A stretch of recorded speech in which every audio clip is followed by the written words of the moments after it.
భాగ్యనగరం వెళ్ళే అవస్థలతో ఎందుకుంది? ఒక ఆయన వచ్చి విశ్వనగరం అంటాడు, ఇంకొక ఆయన వచ్చి 4వ నగరం అంటాడు, ఒక ఆయన వచ్చి సైబర్ నగరం అంటాడు. ఉన్న నగరాన్ని కాపాడు రవై అని రఘునందన్ అంటున్నాడు. దీనికి ఎవరికి కష్టమైతే నాకేంది? రఘునందన్ చెప్పింది హైకోర్టు ఎప్పుడో చెప్పింది అంటున్నా, 2010లో చెప్పింది. తర్వాత 2020లో కేటీఆర్ అంటే ఆయన మున్సిపల్ అడ్మినిస్ట్రేషన్ మినిస్టర్గా మళ్ళీ ఒక జీవో తీసుకొచ్చిండు. ఏం చెప్పిండు? అప్పటి కొత్త జిల్లాలు అయినాయి, ఉన్న భాగ్యనగరాన్ని కాపాడలేనోడు, కూట్ల రాయి తీయలేని కేటీఆర్ అంటాడు, మళ్ళీ ఒక జీవో తెచ్చిండు. జీవో నెంబర్ 46-54, కరెక్ట్ గుర్తులేదు కవిత గారు నాకు, సబ్జెక్ట్ టు కరెక్షన్. దాంట్లో ఏం చెప్తాడు? మెదకు, సంగారెడ్డి, సిద్దిపేట జిల్లాలని కూడా ఈ లేక్ పరిరక్షణ కమిటీ లోపలికి తీసుకురావాలని చెప్పిండు. జీవో 2021లో ఇచ్చిండు, 22లో ఇంకో జీవో ఇచ్చిండు. ఇచ్చి లోకల్ బాడీస్కి ఒక జాయింట్ కలెక్టర్ ఉంటాడు ప్రతి జిల్లాలో. ఆ లోకల్ బాడీస్కి జాయింట్ కలెక్టర్ ఎవరైతే కలెక్టర్గా పనిచేస్తున్నాడో ఆయనను వీటికి లేక్ల రక్షణ కోసం ఇన్ఛార్జిగా పెట్టిండు. ఎన్ని చెరువులు కబ్జా అయినాయి? ఎన్ని కుంటలు కబ్జా అయినాయి? సాక్షాత్తు రాష్ట్ర సర్వోన్నత న్యాయస్థానం హైకోర్టు చెప్పిన 2252 చెరువులు కుంటలు ఏడునే పోదాం పాండ్రి రాండి. మా జర్నలిస్ట్ మిత్రులు మరో మంచికో చెరువుని దత్తత తీసుకోరి, కాపాడు చెరువుని. రఘునందన్ ఏదో మాట్లాడుతూ ఉన్నాడు, రఘునందన్ హైడ్రాకి సపోర్ట్ చేస్తూ ఉన్నాడు, బీజేపీ ఎల్పీ లీడర్ వద్దన్నాడు. చెరువులు కట్టమని చెప్పిండా మా ఎల్పీ లీడరు?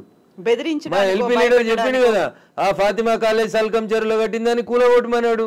దాని గురించి ఎందుకు మాట్లాడారు? ఎవరిని బెదిరించినాం? మీ దగ్గర జేసీబీలు లేకపోతే మేము జేసీబీలు ఇస్తామో అని చెప్పినాం, కిరాయి లేకుండా ఫ్రీగా ఇస్తామో బుల్డోజర్లు, తప్పేముంది అందులో? మా ఎల్పీ లీడర్ గది మాట్లాడింది చూసిన నేను మాట్లాడిందని మా ఎల్పీ లీడర్ ఏడో కాంట్రాడిక్ట్ చేయలేదు. ఏం చేసిర్రు? కేవలం పెద్దల్ని కాపాడడానికి, పేదల కోసం ఫైట్ అనేది దీన్ని యాక్చువల్ గా ఎలా చూస్తున్నారు? పల్లం రాజు అంటే పేదోడా పెద్దోడా? పల్లం రాజు ఏ పార్టీలో ఉన్నాడు? నాగార్జున అనేటోడు పెద్దోడా చిన్నోడా?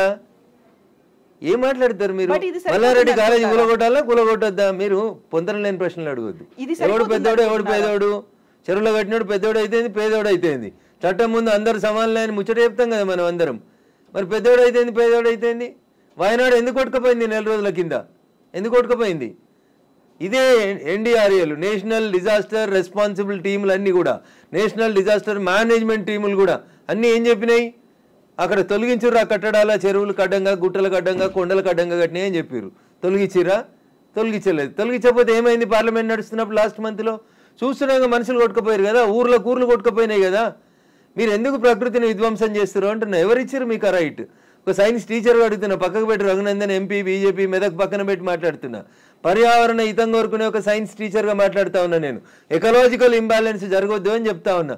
ఎకలాజికల్ ఇంబ్యాలెన్స్ జరుగుతూనే ఈ వరదలు వస్తూ ఉన్నాయని చెప్తున్నా. వీళ్ళు ఎందుకు విలవిల్లాడుతుంది దేశమంతా? ఎందుకు విలవిల్లాడుతూ ఉంది?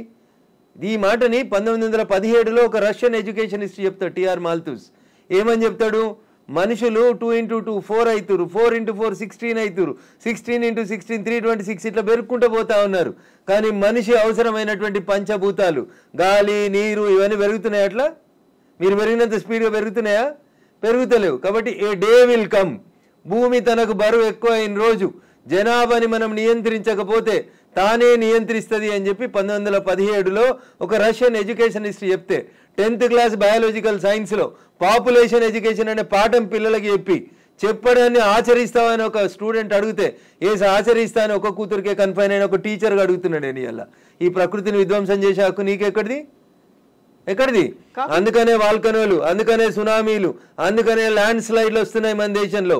You have to control. ఆ కంట్రోల్ ఎక్కడ తప్పింది? తక్కువ ధరకు వచ్చిందని చెరువులో. భాగ్యనగరంలో జనాభా పెరిగితే చెరువును కబ్జా చేస్తావా? కుంట జాగా తక్కువకి వచ్చిందని కొనుక్కుంటావా? కమిషనర్ని మేనేజ్ చేసి పర్మిషన్ తెచ్చుకుంటావా? ఐఎమ్ ఆస్కింగ్ దిస్ గవర్నమెంట్, ఎవరైతే కమిషనర్ పర్మిషన్ ఇచ్చిండో ముందు వాడిని రిమాండ్ చేయి. ఏ బ్యాంక్ అయితే లోన్ ఇచ్చిందో ముందు ఆ బ్యాంక్ మేనేజర్ని రిమాండ్ చేయి. ఇరిగేషన్ వాళ్ళు చూస్తూ కళ్ళు మూసుకొని కళ్ళుండి చూడలేని కబోదులైన ఇరిగేషన్ ఎస్సీలను రిమాండ్ చేయి. హైదరాబాద్ని కాపాడాల్సిన అవసరం లేదా? భాగ్యనగరం విశ్వనగరంగా విరాజిల్లాలనే వద్దా?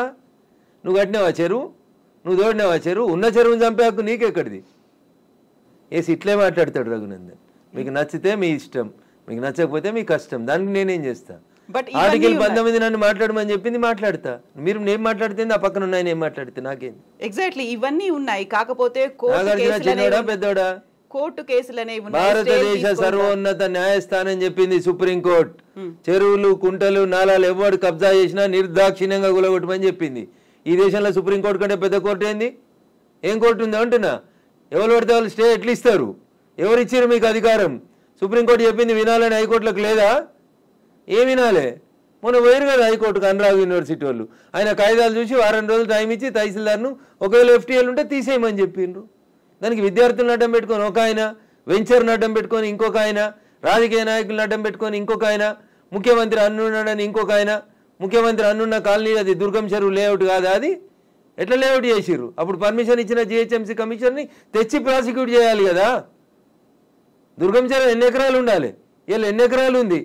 ఒక కొత్త చెరువు కట్టే సూరత్ లేదు కానీ ఉన్న చెరువులు మింగి రేపు భవిష్యత్ తరాల పిల్లలకి ఏమిద్దాం అనుకుంటారు మీరు? ఏమిస్తారు? బంజారా హిల్స్లో, జూబ్లీ హిల్స్లో కొండల్ని కంకర మిషన్లు పెట్టి పిండి చేస్తూ ఉన్నారు దుర్మార్గులైన రాజకీయ నాయకులు. ఆపున్నా పర్మిషన్స్ అని రేవంత్ రెడ్డి గారు. ఎందుకు ఆపవు? నీ పార్టీలో ఏరింది ఎందుకు? ఆయన ఎందుకు ఆ కొండలు ఎందుకు కొడుతుర్రు? ఆపుర్రా కొండలన్నింటిని కొట్టే వాటిని.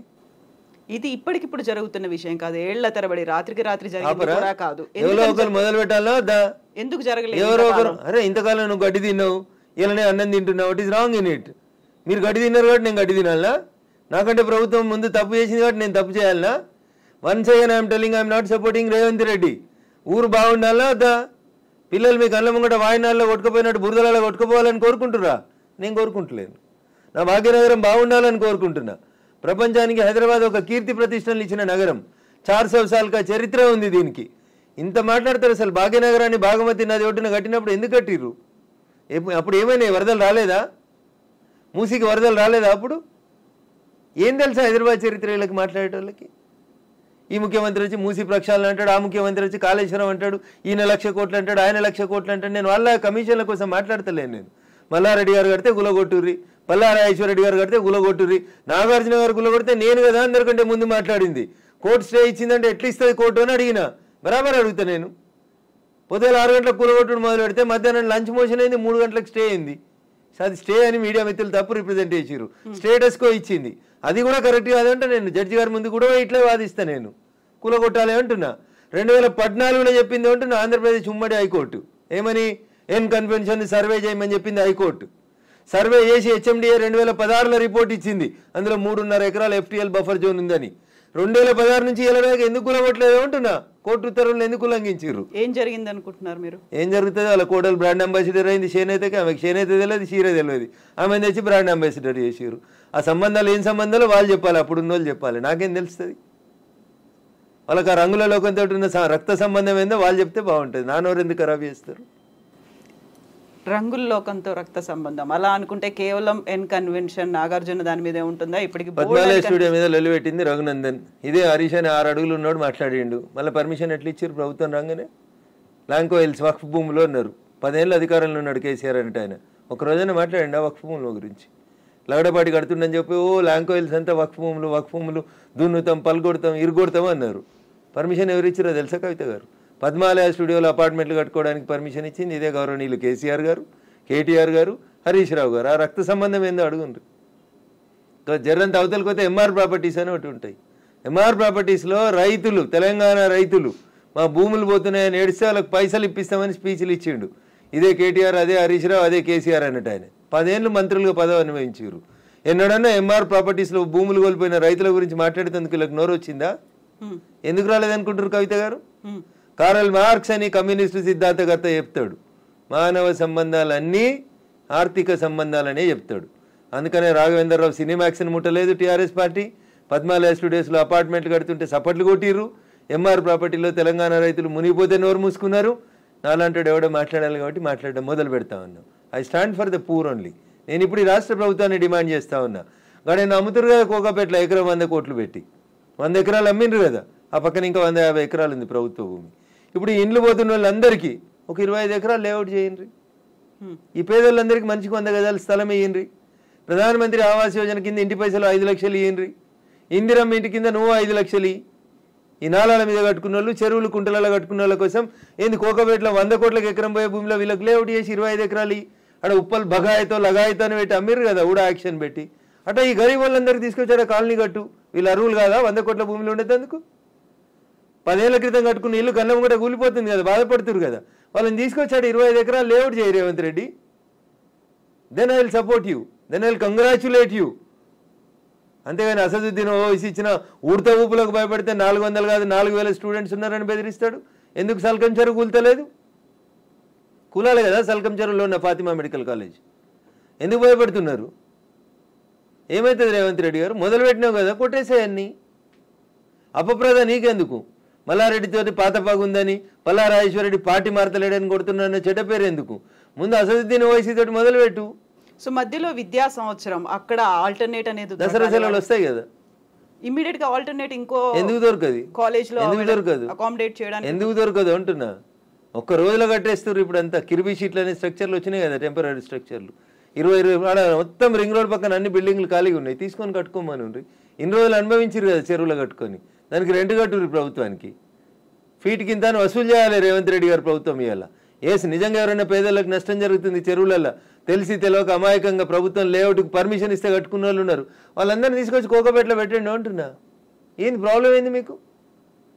గరీబులు అక్కడ ఇల్లు కట్టుకోదా కోకపేటలో? కట్టుకొని 100 గజాలు, 100 కాకపోతే 150 గజాలు, ఇంకా 150 ఎకరాలు ఉంది కదా ఆడ. నిజంగా నీకు హైదరాబాద్ శుద్ధి చేయడమే నీ లక్ష్యం అయితే రేవంత్ రెడ్డి గారు, కోకపేటలో ఉన్న 150 ఎకరాలలో ఎన్ని ఇళ్ళు పోతున్నాయో ఐడెంటిఫై చేయి, అందరికీ మంచికి 100 గజాలకు పట్టాలి. అప్పుడు ప్రజల్ని నర్శిస్తారు. ఇప్పుడు జీవో 111 కాదు, అంతకుముందు వాల్టా యాక్ట్లు ఇవన్నీ కూడా వచ్చాయి మన వాటర్ బాడీస్ ని ప్రొటెక్ట్ చేసుకోవాలి. నాకంటే ముందున్న వాళ్ళు ప్రతి ఒక్కరు తప్పు చేసిండని ఇప్పుడు నన్ను తప్పు ఏమని అడిగే అధికారం మీకు? అంటే ముందు నుంచి ఎందుకని ఫోకస్ పెట్టలేకపోయారు? ప్రెషర్స్ ఏమున్నాయి? ఎవరికి భయపడ్డారని మీరు? రాజకీయ నాయకులకి, రియాల్టర్లకి, వాళ్ళు ఇచ్చే పైసలకి. ఇంతకంటే ఎక్కువ ఏముంటుంది తల్లి? కట్టే కొట్టే తెచ్చిమంటే ఇంతే. రాజకీయ నాయకులకి ఎవరో ఫైనాన్స్ చేసేటోళ్ళు, ఫండ్ ఇచ్చేటోళ్ళు, ఎవరో ఒక బిల్డర్ ఉండి అన్న నేను ఈ చెరువు పక్కన జరంత మట్టి వచ్చి అమ్ముకుంటా అంటే అమ్ముకోమంటాడు, చూసి చూడనట్టు పొమ్మంటాడు, అయిపోతుంది. అది 1 పోయి 2 అవుతుంది, 2 పోయి 3 అవుతుంది. అట్లా వాడు పోసిండని వీడు పోసి, వీడు పోసిండని ఇంకోటి పోసి. సో ఇప్పుడు మనకి వానలు, వరదలు, ఇవి మునిగిపోవడాలు ఇలాంటివన్నీ ప్రతిసారి వచ్చినట్టే. ఇదంతా ఎకలాజికల్ ఇంబ్యాలెన్స్. ఎగ్జాక్ట్లీ, ఇదంతా ఎకలాజికల్ ఇంబ్యాలెన్స్. ప్రకృతిని కాపాడండి, పర్యావరణాన్ని ప్రేమించండి. లేకపోతే ఇప్పుడు మంచినీళ్ళు తాగమంటే బాటిల్ పెట్టినట్టు రేపు ఆక్సిజన్ సిలిండర్లు జబ్బ మీద వేసుకొని మీ మన్మరాలు తిరగాల్సిన దుస్థితికి పోతారు మీరు. ఆ పరిస్థితి రాకుండా కాపాడండి అంటున్నా. ఎగ్జాక్ట్లీ. సో కోర్టు నోటీసులు, స్టేలు, ఆ తర్వాత స్టేటస్ కో మెయింటెనెన్స్లు ఇవన్నీ కూడా అంటే ప్రతిదీ ఏది టచ్ చేద్దామన్నా మళ్ళీ కోర్టుతో లింక్ అయి ఉంది కాబట్టి ఇది కూడా ఎక్కువ కాలం నిలవదేమో హైడ్రా అనేది కూడా వినిపిస్తుంది. యాజ్ అడ్వకేట్ మీరేం చెప్తారు అసలు? సో నేనేమంటున్నా, శుభం గోర్ర పెళ్లి కొడుకు అంటే ఏదో అన్నాడంటే అట్లున్నది మా కవిత ఆలోచన. ఎందుకు ముందు నుంచి అనేది అదే కదా, వెళ్ళింది అనగానే కోర్టు స్టే కోర్టు పరిధిలో మాట్లాడము అనే మాటలు. ఎవరు? నేను మాట్లాడుతూనే ఉన్నా కదా రోజు. నో, మీరనట్లేదు. ఆక్యుపై చేసుకున్న వాళ్ళ దగ్గర నుంచి వచ్చే సమాధానం అదే, కోర్టు పరిధిలో ఉంది కాబట్టి. తప్పించుకునే ప్రయత్నం తప్ప ఏముంటుంది? దొంగకు తేలుగుడితే ఏం చేస్తాడు? తేలుగుట్టిందని చెప్తాడా? సపరేట్గా నోరు మూసుకొని పోతాడు. గట్లే ఉంటుంది. ఏం స్టే ఉంది? స్టే ఉంది అని ట్వీట్ చేసి ఏడ స్టే ఉంది? ఏ కోర్టులో స్టే ఉంది? ఏంది స్టే? స్టేలు సంవత్సరాలు ఉండొద్దని ఇదే సుప్రీంకోర్టు చెప్పింది అంటున్నా. మా గౌరవ న్యాయమూర్తులు అట్లా సంవత్సరాలు స్టే ఇయ్యరు. స్టే ఈజ్ టెంపరరీ అంతే. 15 రోజులు, నెల, 2 నెలలు, 3 నెలలు అంతే. స్టే ఏంది? 2014లో ఎన్కన్వెన్షన్ సర్వే చేయమని 2024 దాకా స్టే ఇచ్చిరా? ఏ కోర్టు ఇచ్చిందో చూపెట్టుర్రు నాకు. మీ అంత చదువుకోకపోవచ్చు కానీ నాకు స్టే అంటే ఏందో అర్థం తెలుసు. జర చూపెట్టుర్రి. హైడ్రాకి విధి విధానాలు లేవు, సరిగా ఏది ఫామ్ చేయకుండానే ముందుకెళ్ళిపోతున్నారు. బుల్డోజర్ సర్కార్ని తీసుకొస్తోంది హైడ్రా పేరుతో అనే వాదనని ఎట్లా చూస్తారు మీరు? మీకు వచ్చిన కడుపు నొప్పింది. మీరు ఫేర్గా ఉన్నారు కదా, మీరు నీతిగా ఉన్నారు కదా, మీరు పర్యావరణం బాగుండాలని కోరుకుంటారు కదా, ఈ భాగ్యనగరం బాగుండాలని కోరుకుంటారు కదా. In what way you are agreed by it? మీకు వచ్చే నష్టమైంది అంటున్నా. ప్రజల చేత, ప్రజల కొరకు ప్రజలు ఎన్నుకున్నటువంటి ప్రభుత్వాలు తీసుకునే నిర్ణయాలని ఏం చేస్తారు మీరు? కోర్టు ఎందుకు అడ్డుకుంటుంది? కోర్టుకుండే అధికారాలు ఏంటి? ఎంతవరకు అడ్డుకోవాలో అంతవరకే అడ్డుకుంటుంది. నేను చెప్తున్నా కదా, ఈ దేశ సర్వోన్నత న్యాయస్థానం సుప్రీంకోర్టు చెప్పింది కూలగొట్టమని. సుప్రీంకోర్టుకు భిన్నంగా లోకల్గా ఉండేటువంటి జడ్జిలు అట్లా ఇస్తారా జడ్జిమెంట్లు? నాకు తెలిసినంత వరకు అయితే ఎవరు కవిత గారు. సో ఇప్పుడు హైడ్రాని సడన్ గా తెర మీదకి తీసుకొచ్చింది. 1994 రావడం, ఒక హైడ్రాని తీసుకొని రావడం అనేది భయపెట్టడానికో, బెదిరించడానికో, లేకుంటే రుణమాఫీ 6 గ్యారంటీ స్కీములు అడుగుతున్నారు కాబట్టి డైవర్షన్ పాలిటిక్స్ అనే వాళ్ళకి ఏం చెప్తారు మీరు? నేనంటున్నా, రుణమాఫీ చేయాల్సిందే, ఇచ్చిన 6 హామీలని అమలు చేయాల్సిందే. రైతులకు చెప్పినటువంటి రుణమాఫీ, యువతకు చెప్పిన డిక్లరేషన్, మహిళలకు ఇచ్చినటువంటి మహిళా డిక్లరేషన్ అన్నీ చేయాల్సిందే. అవి చేసి ఇది వదిలేద్దామా? అవి చేయాల్సిందే, ఇవి చేయాల్సిందే. ఇది చేయమని చెప్పురు, అది చేయమని లొల్లి పెడతాం. మేము లొల్లి పెడుతూనే ఉన్నాం కదా.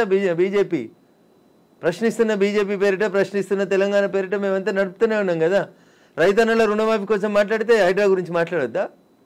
బట్ అది డైవర్షన్ కోసమే చేస్తున్నారు అనే మాట. So I don't have any comment on this particular issue.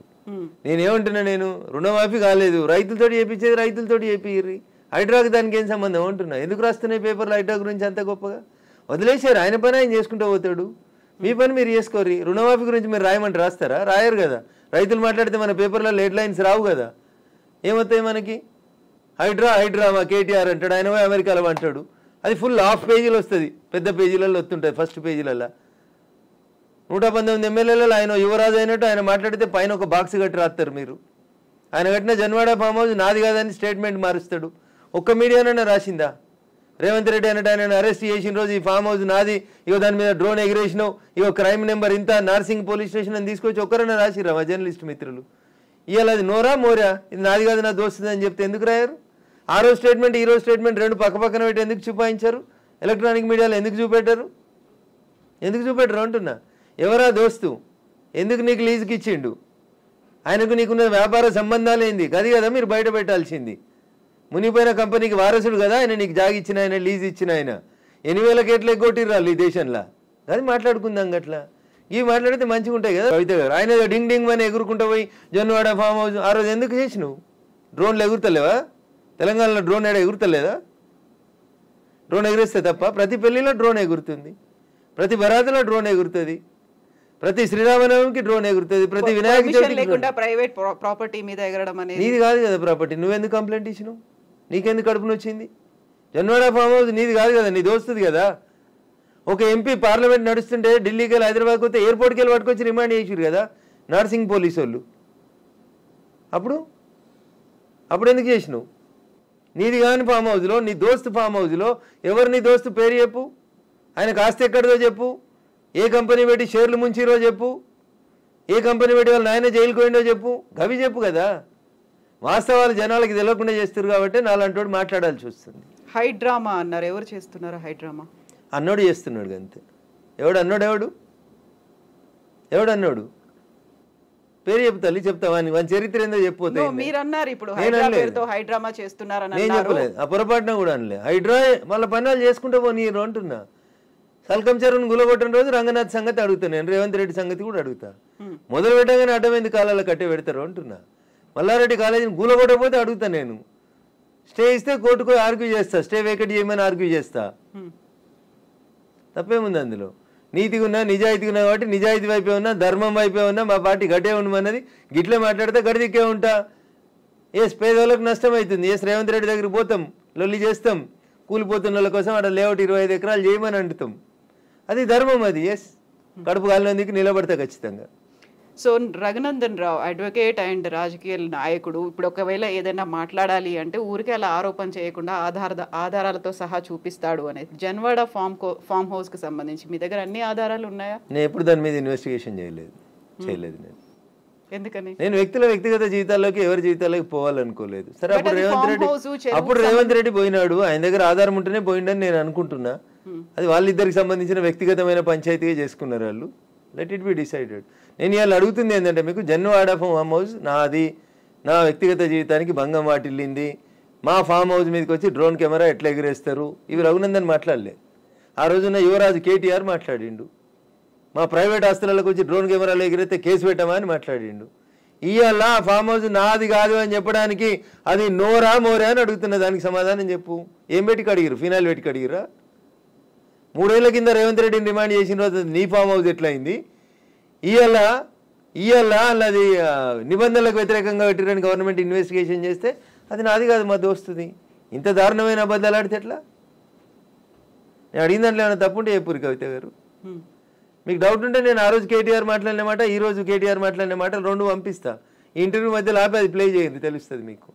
జనాలకు వాస్తవాలు చెప్పుమర్రి. ఇప్పుడు పేదలకి సంబంధించి కూడా వాళ్ళు 30-40 ఏళ్లుగా వాళ్ళు ఆ ప్రాంతంలో ఆశ్రయం పొందుతున్నారు అనుకున్నప్పుడు వాటిని కూడా కూల్చేస్తున్నారు. Not only in Hyderabad, Mahabubnagar కూడా వెళ్ళారు అని బీఆర్ఎస్ లీడర్స్ చూపిస్తున్నారు. ఎవరికైతే ఓటేసి గెలిపించుకున్నారో వాళ్ళు ఇప్పుడు వీళ్ళని పేదలు నిరాశ్రయులు చేస్తున్నారు అనేది. కవిత గారు, దీన్ని 2 పార్శ్వాలుగా చూడండి దయచేసి.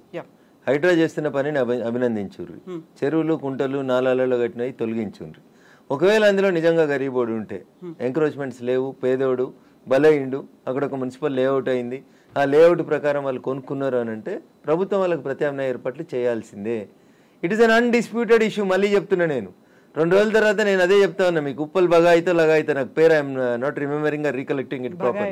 ఉప్పల్ బగాయితులు ఎట్లా ప్లాట్ చేసి అమ్ముకుర్రో ఇప్పుడు ఉన్నారు కదా రాజపుష్ప ఆయన 100 కోట్లకు ఎకరం రిజిస్ట్రేషన్ ఆపినావు కదా, ఆ 10 ఎకరాలలో ప్లాట్లు చేసి ఇచ్చేసే వీళ్ళకి. ఆ పక్కన ఇంకా 150 ఎకరాలు ఉంది కవిత గారు, దాంట్లోకి 25 ఎకరాలు లేఅవుట్ చేయి.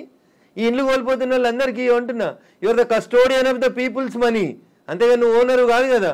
ఇటు ఇల్లు కోల్పోయినా నష్టపోయిన ఆయనకి 100 గజాలు ఇవి అంటున్నా. 100 కోట్లకు ఎకరం ఉన్న భూమిలో 100 గజాలు ఇస్తే you will not feel happy Kavitha garu? ఉంటారా ఉండరా? కొంచెం కోపం తగ్గుతుందా తగ్గదా? ఇచ్చేయండి అంటున్నా. మియాపూర్లో 100 ఎకరాలు కొంతమంది పెట్టుబడిదారులు దోసుకున్నారు, కబ్జాలు చేసిర్రు, పంచురా భూముల్లో ఉంటున్న ఇట్లాంటి వాళ్ళకి అమాయకత్వంతో తెలిసి తెలియనితనంతో లేఅవుట్లు చెరువులు కుంటలలో ఎవడన్నా బిల్డర్ చేసిన మోసానికి బలైన పేదోళ్ళుంటే బరాబర్ వాళ్ళకి ప్రభుత్వం న్యాయం చేయాల్సిందే.